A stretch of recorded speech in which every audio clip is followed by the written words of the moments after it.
തെരഞ്ഞെടുപ്പടുത്തിരിക്കെ seat വിഭജന ചർച്ചകളിലേക്ക് UDF. അടുത്ത മാസം ആദ്യവാരം സ്ഥാനാർത്ഥികളെ പ്രഖ്യാപിക്കാനാണ് ലക്ഷ്യം.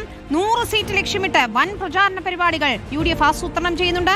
ശബരിമല സ്വർണ്ണക്കൊള്ളയും തൊഴിലുറപ്പ് ബില്ലും പ്രധാന ആയുധമാണ്. തദ്ദേശ തെരഞ്ഞെടുപ്പിലെ മുന്നേറ്റത്തിന്റെ ഊർജ്ജത്തിലാണ് UDF തെരഞ്ഞെടുപ്പിന് സജ്ജമാകുന്നത്.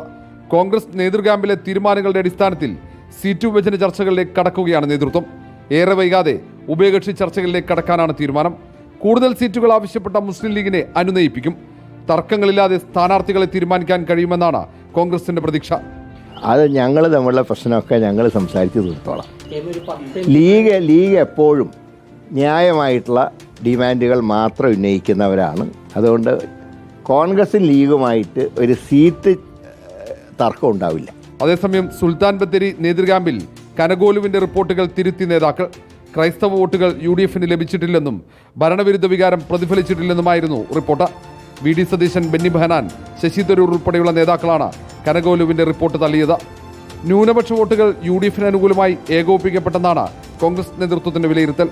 ഭരണവിരുദ്ധ വികാരവും തദ്ദേശ തെരഞ്ഞെടുപ്പിലെ മുന്നേറ്റത്തിന് കാരണമായെന്നും നേതൃത്വം കരുതുന്നു. റിപ്പോർട്ടർ, തിരുവനന്തപുരം.